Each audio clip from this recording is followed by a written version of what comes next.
भारत जोड़ो न्याय यात्रा के तहत पूर्णिया पहुंचे राहुल गांधी ने किसानों के साथ बातचीत की है।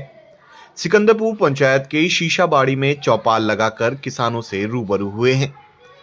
इस मौके पर किसानों ने अपनी समस्याएं रखी हैं। वहीं राहुल गांधी ने किसानों के भूमि अधिग्रहण मामले पर कहा कि वे लोकसभा में इस मुद्दे को उठाएंगे और जब उनकी सरकार बनेगी तो किसानों के हित में काम किए जाएंगे।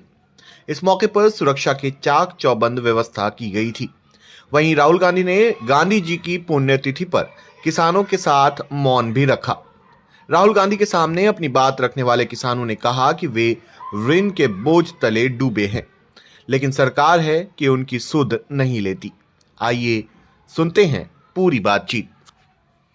अभी हम मिले थे उनसे और बातचीत की है कि हम लोग को ये खेती का संबंध में हम लोग किसान हैं जो कि एग्रीकल्चर मीटर नहीं है और जो कि हम लोग खेती बाड़ी करते हैं तो खेती दाह जाता है। सावन भादो महीना में धान नहीं हो पाता है, उसका मुआवजा हम लोग को नहीं मिलता है। जाते हैं कृषि सलाहकार के वहाँ तो सिर्फ कृषि सलाहकार बोलते हैं इसका भी मोदी सरकार कोई स्कीम नहीं निकाली।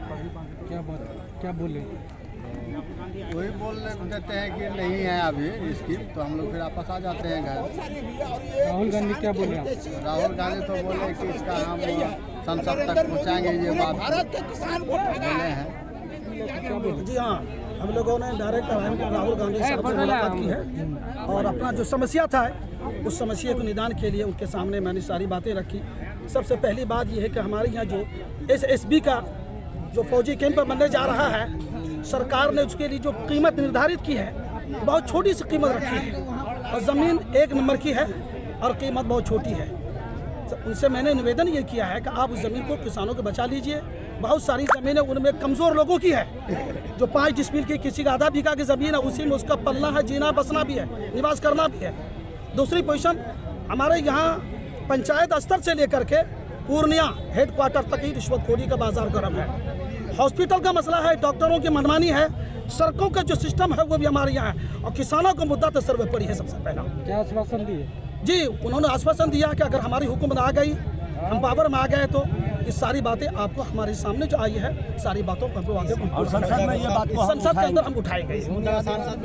मोदी जी का पहला काम पार्लियामेंट में आकर इस बिल को रद्द करने का था। तो मेरा कहना है कि जो भी राजनेता किसानों की जमीन की रक्षा करने की बात करेगा उस पर 24 घंटा मीडिया का आक्रमण शुरू हो जाएगा। कानून के मुताबिक अगर ये जमीन इस्तेमाल नहीं की गई जानी चाहिए, ये कानून है। मगर यहां पे हिंदुस्तान की सरकार जमीन अधिग्रहण बिल के कानून को तोड़ दी। तो मैं ये आपके लिए जरूर पार्लियामेंट में उठा सकता हूं। मैं ये गारंटी नहीं दे सकता हूं कि मोदी जी उसके बारे में कुछ करें ना करें, मगर मैं आपके लिए उठा तो सकता हूं।